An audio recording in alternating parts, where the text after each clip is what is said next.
number 35. Um, we got a couple things going on today.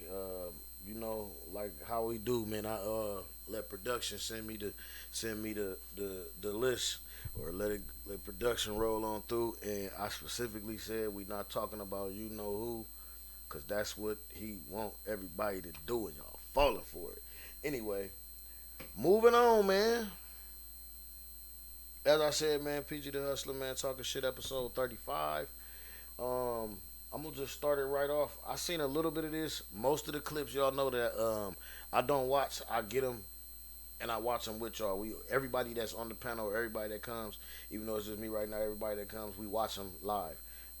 So let's roll this. I did, in fact, see a snippet of this, but I don't know the whole gist because I was on my way somewhere when I actually caught this one.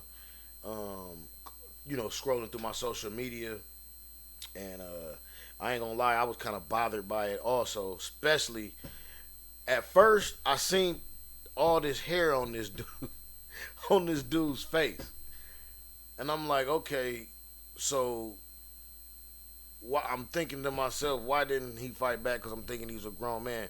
But as soon as he opened his mouth to speak, I understood what was going on, and it instantly pissed me off even more. So let's go ahead and get into this. In Wisconsin, a white man in Milwaukee was caught on video holding a young black man with special needs by the throat after accusing him of stealing his bike. This video has gone viral. Watch this.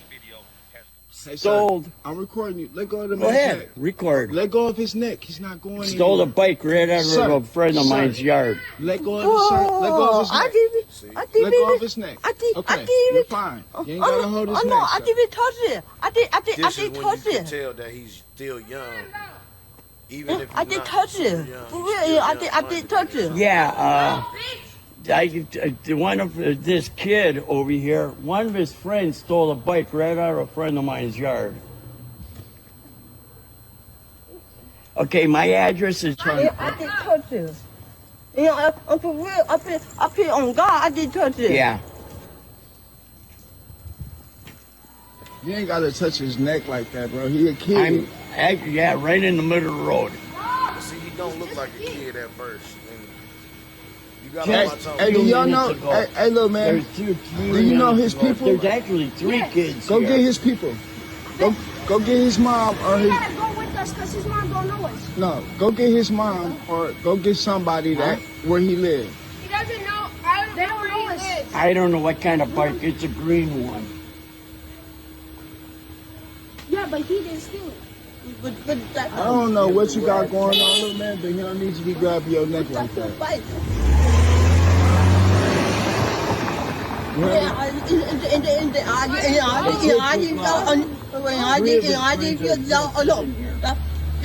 How did he get you? I did touch it though. I'm saying, how did he grab you? No, I didn't. He got me and he be on. He went. Yeah, he don't got no reason to be grabbing your neck. What?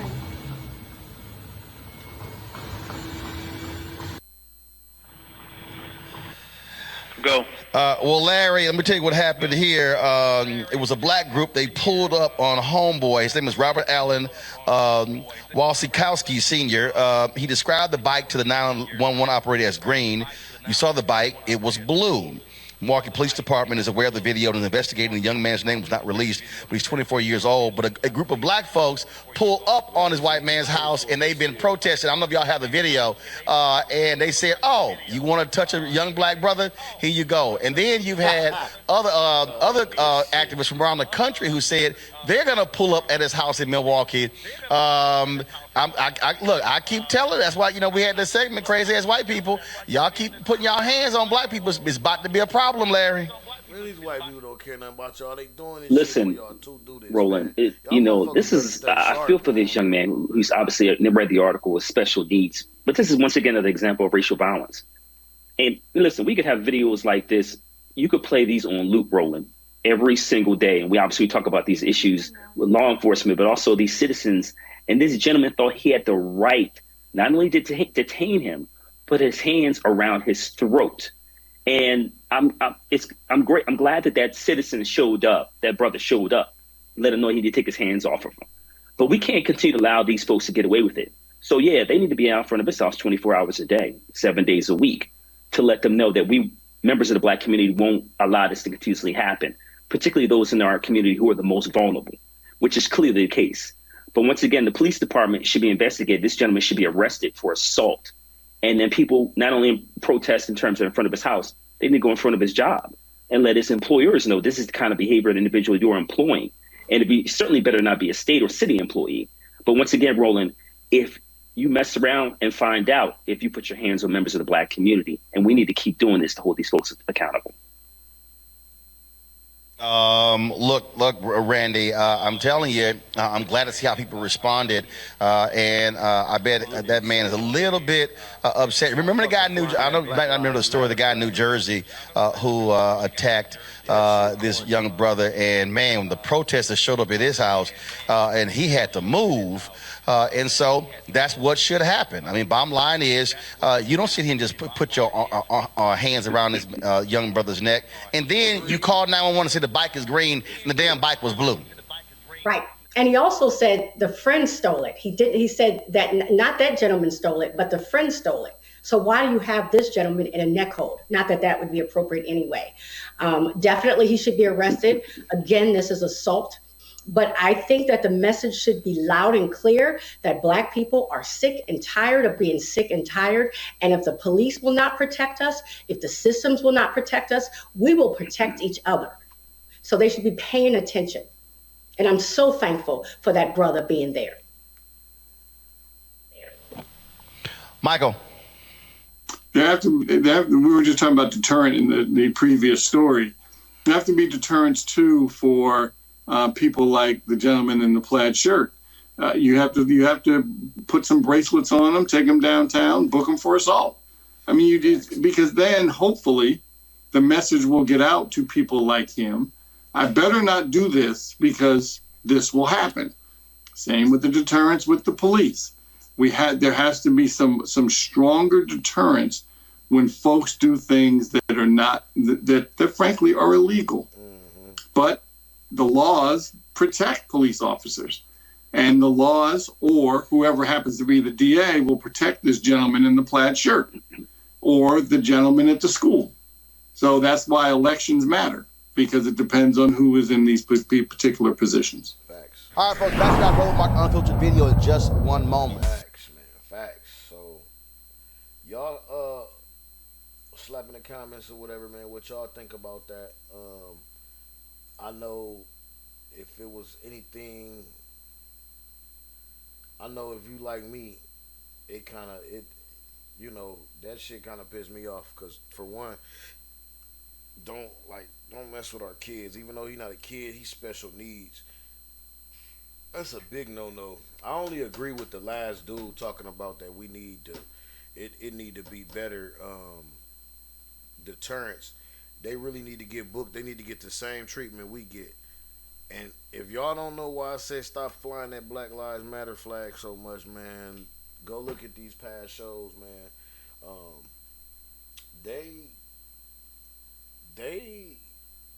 They on some shit, man. That Black Lives Matter, it ain't even that shit is a scam, man. That shit was a big scam. It was some old bullshit.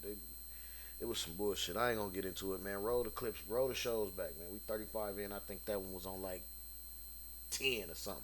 Show 10 or something like that, man. Run that shit back, man. You'll see exactly why we saying that. So the fact of the matter is, you need to, just like dude kind of broke it down. This is why I'm so strong on voting for who is in your community, because the people who you put in office, they need to not protect these kind of people like this when they grabbing special needs kids by the throat and beating up kids with autism. A couple shows back, there's another incident, like dude said, like the dude in the school basically just shoved the little dude. It honestly, it wouldn't have been nothing that could keep me off that teacher, man. It had that been my child, and it was a little autistic boy. All the little boy did was get up in his face and say something probably smart or something. But I mean, at this point, you a kid. I mean, that's a kid. You a grown adult. you should know how to handle that. Like, ain't nothing no kid can say to me, make me put my hands on him. As far as somebody else's child or something like that, it's just not worth it, and it's not right. As a grown person, you way stronger than them, and it just ain't right, and y'all know it ain't right. So now let you be 16, 17. I mean, and you want to get put in your place. I mean, by all means, step right up. But you know, a child that young, I think the child was like 10. You know what I mean? He was frail. He was a little skinny kid. But anyway, like I say, man, y'all get out and vote for who's in y'all neighborhoods and in y'all on these seats, because they protect people like this. So y'all need to put the people that's not protecting people like this in office. And if it ain't none, shit, get your ass up and run if you want some change, or else don't be talking about it. Don't complain about it. If you're not gonna get your ass out there and vote, don't complain. Period. You ain't got no right to, because you ain't even trying to change it. You know, shit. And fuck all that shit don't matter. That voting don't matter. That's bullshit. That's what motherfuckers want you to think. So you cannot vote. So they can put who all they want in. You never hear white people saying that. You never hear the others, people that want the power, or the people that want the power on their side, or these people's friends saying that voting don't matter, because they fucking know it does. You vote who you want in, maybe you might not get so many tickets. You vote the people that's gonna treat us right, maybe you might not get your ass whooped at a fucking traffic stop. I mean, just maybe. It's still a just maybe, but still, just maybe. Moving right along, man. Let's see what other motherfuckers is up to, man. Let's see. Counterfeit couture. The New York shop owner now charged with misleading shoppers and netting millions of dollars in the process. That's where we're starting tonight at 6. I'm Natalie Pascarella. And I'm Chuck Scarborough. Police arrested the Long Island woman who was accused of selling luxury designer clothing for millions of dollars. The problem, investigators say all of it was fake. Police say 31-year-old Lindsay Castelli sold $40 million in fake designer goods from her shop using almost 24 printing presses. They said that she sold sweatshirts that cost her only $10 for thousands of dollars. Here's News 4's Greg Sergel. The door at this Plainview shop was locked today. Lindsay's boutique customer is able to look at but not buy items Nassau police say were not what they appeared to be. I'll tell you, it's very disappointing being a local shopper to find out that they're selling counterfeit. That's what store owner Lindsay Castelli is now charged with doing, selling fake designer goods she claimed were the real thing. Simple $10 sweatshirt, you put the Chanel brand on it, it sells for $5,300. Nassau's police commissioner says $40 million worth of fake Chanel, Gucci, Prada, and Louis Vuitton items were seized last week. A police raid coming at the end of an 18-month investigation. You can't put brand labels on clothing and sell them to unsuspecting customers who think they're buying the real thing. Nassau's DA calls this a sophisticated operation. It used 22 heat presses to attach fake designer labels to cheap made-in-China clothing, with all the work done in the Plainview store's basement. She was after money. She didn't care who she hurt in the process. Kendra was a store customer, learning today she may have overpaid for her clothing. We visited Lindsay Castelli's Smithtown home, but no one was available for comments. Keep in mind the kind of counterfeiting operation that police say went on here in Plainview can be big business. Last year alone, U.S. Customs and Border Protection says it seized counterfeit items with a retail value of over $3 billion. People spend a lot of time and money to develop brands and labels, and they should get what's due to them. For someone else to just knock it off is not right. Castelli faces at least 1 to 3 years in jail if convicted. She'll appear before a judge next month. Greg Sergel, News 4 New York. Oh, you know how much fucking money she made off that shit? Man, If you live in Ohio without that shit, man. And she finna spend a year in jail, cause you know they gonna let her out early, cause she gonna be on good behavior. Oh man, but you know what? Those funny that they don't go to the hood for that. They can, they go to the hood.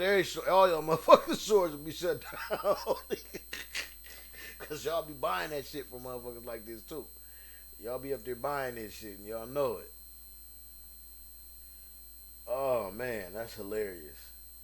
That's hilarious. Me and production from the row about that shit. Anyway, moving right along like we do. Hello, everybody, and thank you for joining us. More upsetting news of gun violence around the country today, including a disturbing case of road rage. Police say two fathers got into an argument, pulled out guns, and ended up accidentally shooting each other's daughters. Stephen Fabian on a story that has even the local sheriff shaking his head. A road rage clash between two dads ended in disaster after they allegedly wound up shooting each other's daughters. What is scarier than one crazy driver with a gun?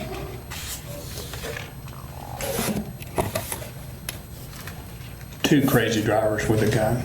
Police say the two dads got into a high-speed cat-and-mouse face-off on the highway. They say there were sudden stops, obscene gestures, even a bottle thrown at one car, until suddenly gunfire erupted. This dad allegedly opened fire and hit a 5-year-old girl in the leg. Cops say the other dad fired back as many as 8 times and hit a 14-year-old girl in the back. I need help. This guy just shot my daughter. They shot my daughter in the leg. I know where to die. You can hear one of the wounded girls in the police body cam video. Do I have to run in it? This is one dad, Frank Allison. This is the other, William Hale. You have the right to remain silent. Facebook photos show Hale with his family, and this is Frank Allison's family. Both fathers have been charged with attempted murder. There could have been 2 dead kids because of 2 stupid grown men. You were pretty outspoken about these guys during the press conference. Why? When I first heard about it happening, I thought of the movie Dumb and Dumber. They don't shoot each other, they shoot kids that are in their vehicles. If convicted, each dad could face up to 15 years in prison. That's fucking right. That's fucking right. White on white crime. It's a damn shame. What is this world coming to? I should be laughing about it because them 2 kids got hurt. But still, I'm me, and that shit is hilarious. That's a pure cut case of white on white crime.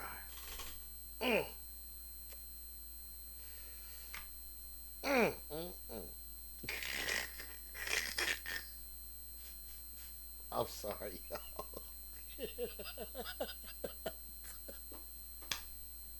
I'm sorry. Oh shit. I'm sorry, man. That shit is hilarious to me. All right, my nigga Ravi Drib ain't in the crib, man, but I gotta go to his favorite person, man. A daycare, according to an indictment, decided to spray children in the face with chemicals, make them fight each other, engage in direct abuse, and more.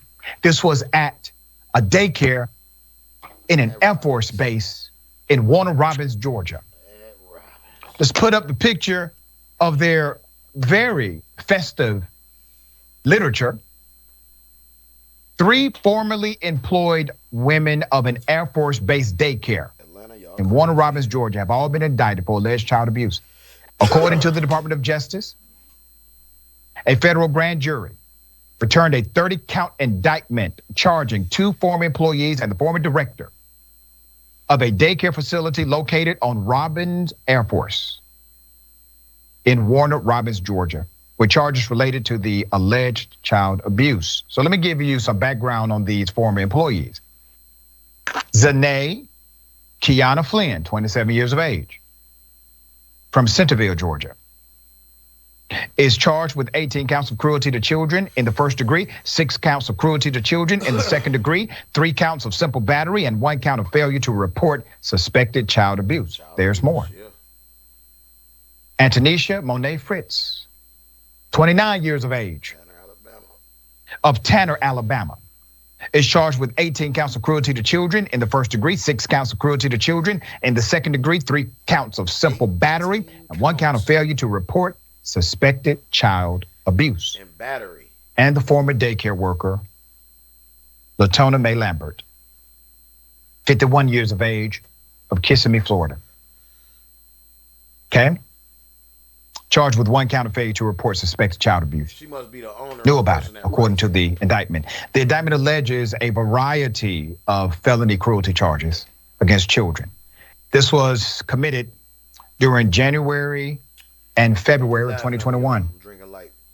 The charges allege various forms of abuse did in fact take place, to include striking children, causing children to fight each other, forcing them to hit each other, spraying them in the face with cleaning liquid, seizing and shaking a child while threatening to strike them, striking a child in the head with a book, kicking them to the wall and stepping on and applying weight to their legs. This is why I don't send no Flynn and Fritz to daycare. were also accused of committing simple battery against children, with the indictment alleging that they lifted a cot with a child sleeping on it, causing the child to fall on the ground, struck a toy out of a child's hand, and then forced the child into a small enclosure and sprayed 2 children in the head and face with cleaning solution. Lambert, Flynn, and Fritz are each charged with 1 count of failing to report suspected child abuse, and they did not notify proper authorities of the abuse after allegedly witnessing it or have reason to suspect that it was occurring. Meanwhile, the child care page on the basis site has at the very bottom, let's put this up. It says right there, child abuse and neglect. It is the policy of the Family Child Care Program that any suspected abuse or neglect be referred to the base Family Advocacy Office, and they provide the information. The statement from the base has also been released. They say, and I quote, the Air Force Base said in a statement, properly caring for our airmen and their families is of utmost importance. Our airmen should have confidence in the care provided to our Child Development Center, the statement added. We are fully supporting the ongoing investigation and reviewing processes to ensure the appropriate measures are in place to safeguard our children. The DOJ is still investigating. This is an ongoing investigation, according to them. Parents and guardians of children who are under the care of the defendants and have concerns about their child are encouraged to contact the Robins Air Force Base Family Advocacy Program at 478-327-8398 during regular business hours, per the United States Department of Justice. Stories like this boil my blood. Children, there is nothing a child can do, that should make you abuse them. Nothing. I don't care what they say out of their mouth. I don't care what actions they commit to their children. You were the adults in this situation. I don't know what other protocols failed these children here, but I damn sure know you did. We will highlight these stories. We will bring light to them. National media has not covered this story as they should, in my opinion. But we will. All right, Jeff, thoughts? I'm looking forward to the day when you report that there is justice served in this situation. I mean, where do you even start from a commentary perspective of talking about this situation? It's so wrought with ugliness and neglect and to some degree even like hate. So many people have been failed in this situation. So many families probably don't know what to do or where to turn in order to get what they need in this situation. Who can they trust moving forward in situations like this? The child care is necessary, and boy, is it expensive. But wow, like what are these families going to do after situations like this? This is ugly. Well said. Wait a minute. A daycare. Because I seen something else we're going to have to speak on real quick. I'm going to have to pop on to this one real fast. But like he said, no way. I don't even know what to say about this shit.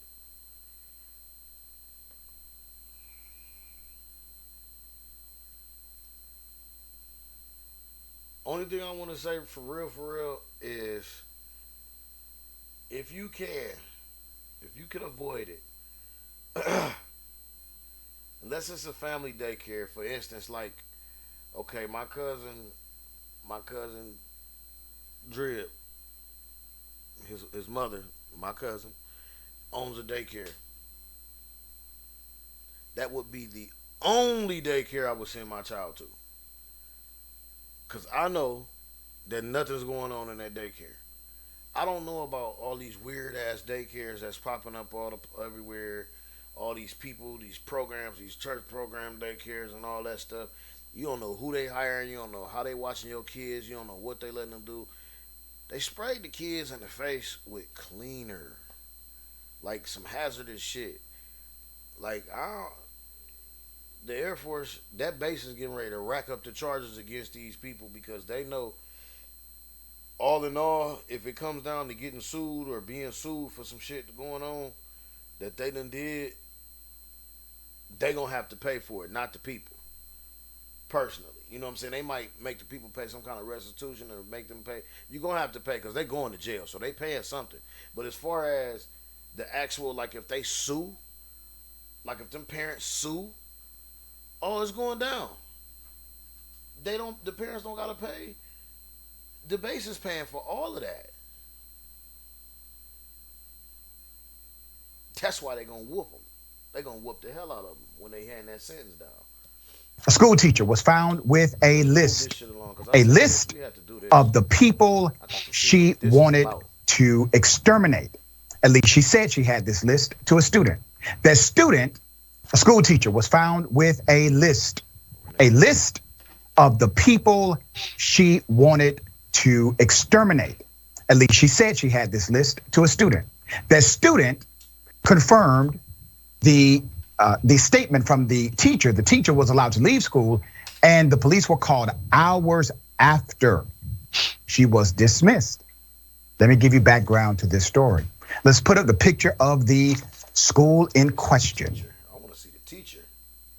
A 5th grade school teacher was arrested after police said she told a student they were at the bottom of a kill list that included the names of other students and also faculty members.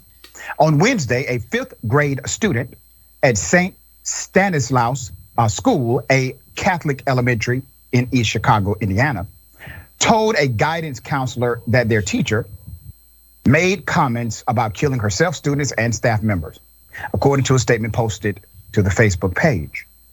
The police identified the teacher as Angelica Torres from Griffith, Indiana. According to the statement, Torres, who's 25 years of age, also told the student she had a kill list of other students and faculty members. Torres was advised to leave the school upon receipt of this information, but police said they were not notified until the teacher was gone, and actually it was hours later. The East Chicago Police Department was not made aware of the situation until 4 hours after the teacher was allowed to leave, according to the statement. Now, let me say this. I do believe that's a significant violation of protocol, especially when you're dealing with the welfare, safety of actual children. She also threatened members of the staff, but she was allowed to leave. And then hours later, the police were called. There could be an underlying issue of mental health here. That's why I'm glad we have the good doctor on the program. But outside of that conversation, the protocol, obviously inappropriate. If a teacher makes a threat to a student body or to faculty of that magnitude, telling them to go home for the day is not the appropriate remedy. I do believe that there was an argument, a debate among the leadership of this school. And that debate went something like this. Should we call the police or should we not call the police? Well, did we find the list? No, we don't have the list in hand, so we can't confirm the list. But she did say it out loud. So we do need to call the police. At some point, that argument won hours after she was told to go home. Now, the East Chicago police chief, whose name is Jose Rivera, told Insider that not being notified immediately, that Ms. Torres made those threatening comments impacted their investigation. The quote is, "I'm not gonna put any thought on the school," Rivera said. I mean, they did what they felt was needed at the time and what they felt was proper according to their policies or protocol. But it does affect the investigation, because if I were to be contacted while she was still in the office, that she admitted to making those threats, we could have taken her into custody at that moment and not a whole 24 hours later. Here's another reality. They probably could have found the list. At this point, The list has not been located. According to the school, Torres left campus after students were dismissed. After students were safely dismissed at the end of the school day, the teacher was escorted off campus, and the East Chicago Police Department was notified at approximately 4:45 p.m. A statement that was posted to the school's Facebook page Friday. Pressed about the question, the police assured the principal that the facility was safe and that they could proceed normally with all scheduled learning and school events for the next school day. But that's not all the way 100% accurate. The school has decided to go to e-learning while this issue is still unresolved. There's more. The following day, Ms. Torres was arrested and charged with 1 count of felony intimidation at her residence in Griffith after the Criminal Investigation Division obtained an emergency detention order, Rivera said. Now, Doc, I gotta ask you this question because there's some level of evidence here that the school teacher may have some underlying mental health issue. She's definitely, if suicidal, going through a mental health crisis. Their response has seemed to be very heavy, obviously, on the criminality of the threat, rather than also the issue that may be underneath it, which is a mental health breakdown. What are your thoughts as a mental health doctor, a psychiatrist? What's your take on this entire ordeal? Well, I certainly agree with you that there's a backstory that we don't know, and as facts come out, we will learn about the possibility of some kind of mental health issue, which sounds like quite possible just given this limited information. But of course, the bigger story for me as somebody who's a mental health expert, but also a gun violence prevention expert, is the bigger story about just how we think about the responsibility of teachers. I mean, when I first read this story, I thought on one hand, here's somebody who clearly needs help and they should get help, hopefully. But also think of all the work we're doing in this country to arm teachers right now. And the assumption, which is understandable after Uvalde and other places, is the teachers are the good guys, they're the protectors, we're gonna give them guns in case something like Uvalde happens. And I understand that impulse, but I don't know, you teach college, I teach college. There are a lot of people in schools who I really don't want to have armed. And so I think this highlights the other issue, which is that teachers are human. They're potentially volatile themselves. And so I think the question is really, what's the role of a teacher? But it just makes me nervous on a broader scale, not this issue precisely, because I don't know if guns played out. But this idea that we're just blindly going in and arming teachers across the country, really I think is a setup for a situation like this to turn bad somewhere. Not that it would turn bad, in this particular way, but it's just we're doing this without thinking, who is exactly that we're arming, and we're adding guns into the school. You make a great policy point connecting back to this dilemma that many school teachers face inside of K through 12 education. But here's another aspect of policy. This is a real challenge. There are school teachers experiencing mental health issues all across the United States of America. And it's not just attributed to, let's say, kids. It's not just the kids. Sometimes it's actually the administration, the faculty. But there's no remedy. There's no policy remedy to provide a mental health support aid to teachers in K through 12 education. That has not been presented. See, that would actually solve a real problem, right? That impacts learning. That is, there's an issue that we know of clearly, but there's no policy proclamation to fix it. They want you to believe critical race theory is the only evil they need to fix. It's not even taught, and it's not even evil. All right, we'll continue to follow it as it develops. Emilia Wow. I know y'all seen that ad. Y'all better go vote.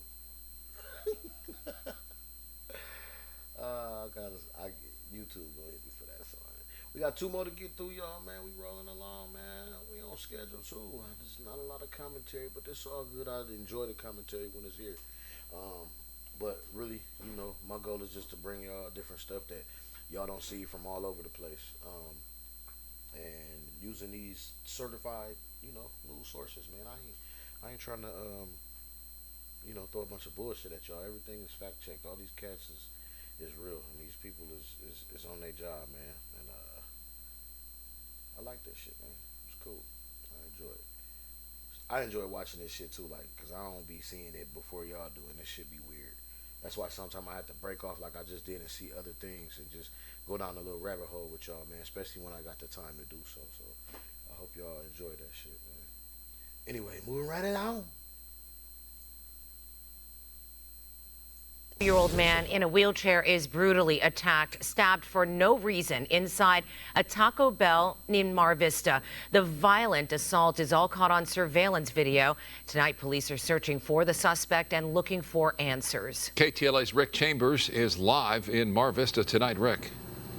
Yeah, Micah, this guy was simply eating dinner, had his back to the door when the man came in and started stabbing him. Thankfully, he's still alive with us tonight. But this type of thing seems to be happening all over the place. The young man that you see here with the backpack and the skateboard entering this Mar Vista Taco Bell is about to attack a customer. It was Monday, October 3rd, just before 7 p.m. along Venice Boulevard. The 20-something, short, thin, bald-headed man enters the fast food restaurant just like everybody else would, but then makes a beeline for an elderly customer. 82-year-old man just minding his own business, having dinner, when the suspect goes into the restaurant, goes straight up to the victim and stabs him in the neck and the shoulder and just takes off running. The way he was facing, he couldn't even see the suspect approach from behind. You can see the victim's wheelchair next to the table. Police say the stabbing was unprovoked and the attacker left evidence behind. He actually entered the business holding a skateboard, and he dropped the skateboard during the course of the stabbing, and he just left without the skateboard. Detectives now are trying to lift prints from that red board. This person seems to have no regard for human life. Catherine Murphy frequently visits this area near Venice and Mountain View. It could happen to anybody. I mean, that happened quick. So it's like, you don't even know. So I just think it's good probably to be just a little more aware and a little safer about going outside. The knife-wielding man has a large tattoo on the back of his head and another smaller one near his left eye. It's unclear if he's a transient, but he is considered armed and dangerous, and someone Mar Vista residents should be aware of when they're out. There's no such thing as a dangerous and safe. You just have to be aware of your surroundings. Our elderly victim is in stable condition tonight, but is recovering. No arrest has been made, though. In Mar Vista, I'm Rick Chambers. Guys, I'll throw it back to you in the studio. Rick, thank you. Ending cash bail, releasing dangerous.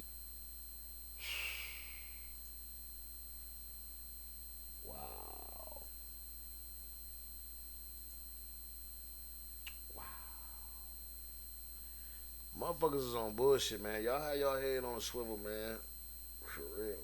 That nigga was tweaking. Hope that old man get alright. I hope he be alright, man. He tough. He done lived through some shit. He 70-something. He lived through some shit. He alright. He alright. You heard the dude say you still with him. He alright. That's an old nigga. That's one of them old niggas. They built them different back then. They ain't like y'all young niggas, man. No, get well to that old dude, man. A reality star's daughter killed in an interstate crash in Memphis early Sunday morning. We have since learned the driver of that car also died. WRG's Bria Jones joins us now live downtown with late breaking details. And what have you learned, Bria? Well, Greg, I was actually able to get a copy of the crash report. Inside the crash report, it says that the victims were on I-40 when they hit the back of a tractor trailer. Tonight, thousands of tributes are pouring in on social media following the death of 25-year-old Kayla Nicole Bailey, the daughter of Basketball Wives reality TV show star Brooke Bailey. I watched that show and I love that show, and no mother wants to lose their child, period. Her mother sharing this heartbreaking post on Instagram that reads, "Forever my baby, Pretty Black, aka Kayla Nicole Bailey. This is not goodbye. Mommy will see you soon." WREG obtained this crash report from the Memphis Police Department. Bailey, a local hairstylist, is listed as the victim in a fatal crash involving a tractor trailer on I-40 eastbound just west of Hollywood around 4 Sunday morning. She was taken to Regional 1, where she later died. She was the passenger in a blue Mercedes-Benz S550 that was totaled and towed here to MPD's vehicle storage lot. The driver, identified as 38-year-old Julius Weaver of Cordova, died at the scene. This diagram constructed by MPD shows the accident. According to police, the driver was inattentive when he struck the back of a tractor trailer that was stopped due to a crash. A tragic ending that now has two families mourning. I can't even imagine what she is feeling and what she's going through. Everybody, should be heartbroken behind losing people at that age because they haven't really lived their potential out yet. Tonight, police say that crash is still under investigation. Now reporting live downtown, Bria Jones, WREG News, Channel 3.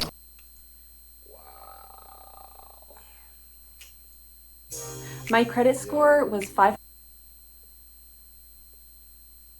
Man, rest in peace to that young queen. Damn, that's crazy. You see this shit be hitting me? It be tripping me out too. Like this shit, car crash, man. Yeah, man, y'all gotta be more careful, man. Man, I don't know, man. Listen, man. Be careful in them whips, man. Because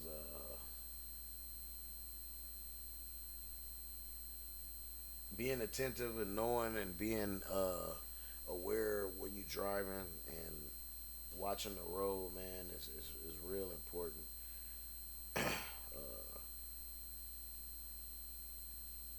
It's important, man. This shit. Y'all be cool, man. Y'all be careful out there, man.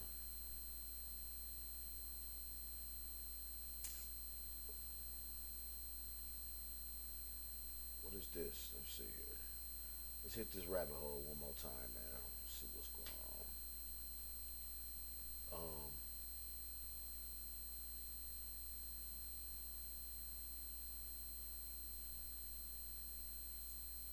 Development now in a story that has rocked our entire. Okay, well, let's see.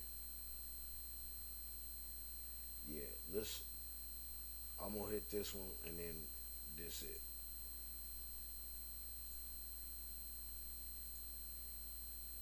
State. We have new information about a horrible shootout that killed 2 Bristol police officers on Wednesday night and injured a 3rd officer.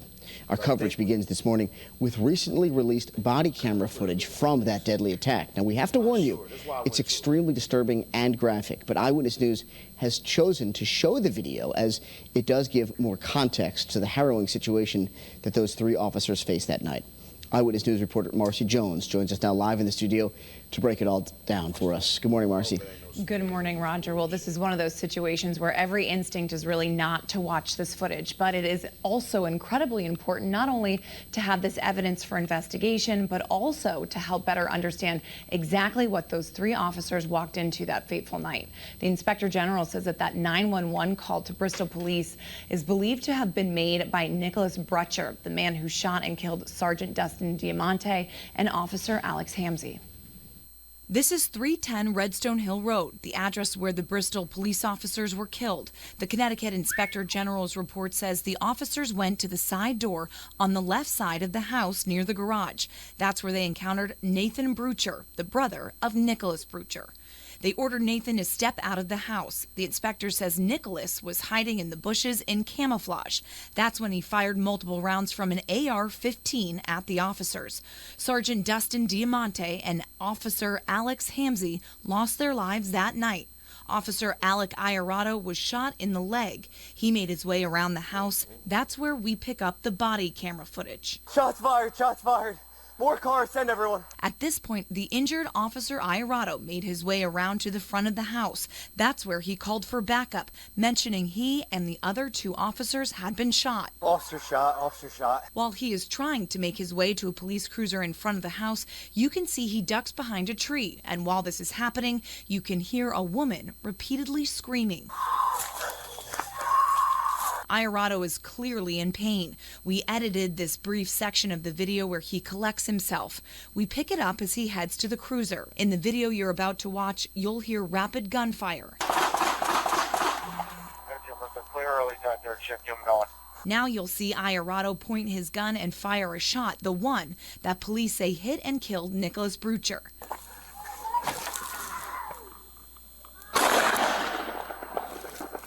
To help us finally understand what was going on in the moment, we turn to Channel 3 law enforcement analyst and retired Lieutenant Paul Vance. While he's escaping to cover, you can hear gunfire. You can hear massive gunfire. He got to cover, and while going, he called for help. Called for help for his downed brother officers, called for help to indicate he was wounded and needed help. He got that message out, which was extremely important. He took cover, which was important also, and he was able to take the suspect and prevent the suspect from any further aggression whatsoever. The gunshots were still going off during the video, the gunshots fired by the suspect. Yet with all this going on, Officer Iorato was able to stay calm. His adrenaline had to have been pumping, and certainly his training kicked in. He's a young officer. He obviously learned from his training, and he did everything textbook like he was supposed to. In this preliminary report, the Inspector General says Officer Iorato was justified in shooting the man who killed his fellow officers. He did everything he could to get help for his fellow officers, to protect himself, to stop the aggression. He did it all. And this video clearly shows the pressure he was under and what he was able to do. We did want to point out that we edited slightly the audio of some of that gunfire to make it less jarring for this early in the morning. The two fallen officers were also wearing body cameras, but the State Inspector General is withholding the release of that footage, saying that it would be an invasion of privacy for the two officers who lost their lives. In the studio, Marcy Jones, Channel 3 Eyewitness News. Man, I don't know, man. Show all that shit. Show all that shit. Show all that shit. Show it. Show it. Just because it's so much shit that y'all don't show on them body cams, man. I'm gonna just leave that shit at that. That shit need to be showed too. Man, we're gonna have to end this show off on that white on white crime, man. We had a lot of instances of white on white crime today, so y'all don't say that shit don't exist. It definitely do. That's what I think most of the crime is. They just don't want to tell it. This white on white crime is regular crime. Most definitely.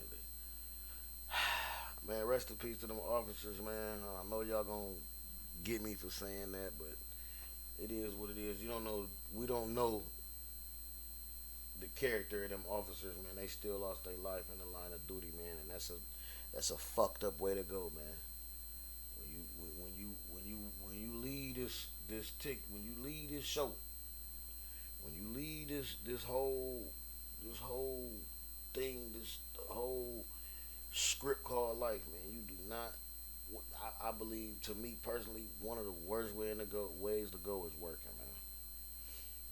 Going at work, that's fucked up, bro. Period.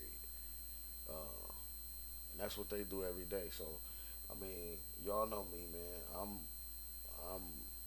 ex-military, man. I'm on my own side. I ain't on no side as far as this police shit, man, because I see so much wrong in these constructs. You know what I'm saying? I see so much wrong in the way, and when I say construct, I mean the way that the system is constructed. That's what I mean. I know a lot of people, some people gonna hear that and not understand what I'm saying. They don't follow. But I can get real deep for y'all. But this ain't the platform. We just talking shit on here, man. You know how we do. This is just a laid back, thing, man. I might think about doing some deeper shit later on, but it's gonna have to be some dope stuff. I might gonna need some help, man, for that. So, and as y'all know, I really don't have too much of that. So, y'all already know, man. Stay safe out there, man. And man, that's this. It was a crazy episode. There's a lot of weird shit going on, man. All this shit is current within like the last week or so, if I'm not mistaken. A couple things might have been a touchback. I think that the shooting that we just seen was from the 17th, but real crazy, man. Real crazy. Listen, be careful out there on them highways. Get y'all ass out there and vote. Man, another thing. This is the one thing that I really want to touch on. I didn't get to really speak on with the young man with the dude around his neck. This is what I want to say to y'all. All my people of color out there, whether it's black, brown, any kind of minority, man. You guys, y'all need to be careful out here. Everybody need to be careful out here. There's a thing called baiting. These people are out here. A lot of these Trumpers and these whatever you want to call them people. You know the people I'm talking about. They do things to bait you into situations. Okay, I really want y'all to be careful out there. Every week, like every day when you out there, just be careful. Like I had instances where I just was telling people in the store, a lady kept bothering me in the store, white lady, like, cause she just knew I was gonna pop off at her. Bitch even hit my fucking foot with a cart, like, you know what I'm saying? Like she was baiting the fuck out of me. She wanted me to pop off, but I know what the fuck going on out here. You know what I'm saying? So I had to. Yeah, I'm me. So I did at first. I did have a little bit of. I was like, whoa, whoa, and in a minute, then I stopped. I said, you know what? I said this bitch been on some funny shit since I walked in this fucking store. Let me chill the fuck out. So y'all watch for this bait and shit, man, because they will bait you to do things and then get you in trouble, just like the motherfuckers used to do when you was kids. I know y'all knew some motherfucking some bitch ass people that was in y'all class that used to do that kind of punk ass shit, bro. They not doing nothing but the same shit. These motherfuckers is up here, and those people, not all of them, those people, and you know who the people I'm talking about. I'm not talking about no specific color. I'm talking about the people and that mindset. Those people are literally acting like fucking children, man. Like they literally are acting like children. They are baiting people to get in trouble. They get in trouble. You fuck their ass up, then they play the fucking victim. That shit is dead, man. That shit is corny. Watch out for that shit, man. And y'all stay the fuck safe out there, man. As y'all see, we got new merch in the store, blackmoneymedia.live. Y'all go ahead and check it out. I even got the customizer on there. I'm gonna be doing some shit. I'm gonna be putting some ads together, man. Me and my dog Rod, we gonna have to get some stuff together, man. And I gotta put some ads together for that, because I really want y'all to understand. Like, I know everybody got shirts, everybody doing clothing lines, and everybody all that kind of stuff. We have one also. So, but at the same time, I have on blackmoneymedia.live at custom drip. You can upload your photos. You can upload anything that you want. You can even put together your own shirts, your own merchandise. I think there's shirts, hoodies. It might be some socks there. It's a couple other things. A jacket or two, hats. You can put anything that you want on there, within the guidelines, and everything's laid out for you. It's all set up. It's all automated. It takes 5 to 7 business days to get to you, and it's custom and it's cheap, man. It's the low price. If y'all know anything about how I do any of all my operations, man, I'm a print broker. I print everything on paper. I print anything that could be printed, man. And I got y'all. But I do my shit pretty much private because my prices are so low. Okay? Because I am not out here trying to make a Fortune 500 company out of the resources that I have. So everything is there for you. Like I said, you can upload all your stuff. You can take a picture with your phone, man, and upload that shit and make a shirt. Like, you know what I mean? Everything is right there. Boom. Automated. Check us out, man. THC coming soon. Y'all just stay on the lookout for it. Stay tapped in and keep your eyes open. If you don't know, I'm gonna give y'all a little bit of insight into THC. What it is a collective. All my people who in who are, patients and need medication, y'all can get at us. We have oils, what I'm saying, flour, we have edibles, we have everything. So that will be coming to y'all. Y'all just keep your eyes open, man, for that. Um, so, man, with that being said, man, oh yeah, Contra been out. I don't even check the numbers on it because I make music for fun. I make music for me. You know what I'm saying? I make music for people that like it, people that like my shit. Um, so I'm not real big on, streams and all that shit. As long as the people that have heard it, listen to it, like it, that's cool for me. Like, you know what I mean? There's other reasons deeper to why I do that, but I got an album coming out called In My Own Lane, so y'all check that out. It'll be coming soon. Looking at before the year's end, so I'm not gonna get no specific dates because you know how people be. So when it's slated and set, I will let everybody know. Everything will be released, man. But like I said, man, y'all stay tapped in, man. Thanks for hanging out with me on this Wednesday night. I really appreciate it, man. All my folks watching, man, YouTube, Twitch, Facebook gaming, man. Appreciate it, man. And y'all have a good one. Like I said, stay safe and watch out for them folks baiting y'all, man. And keep a cool head out there. Don't fuck around and shoot nobody's daughter, man. It's not funny, but don't do no stupid shit like that. It's just fucking dumb, man. All right, y'all, man. Peace, man.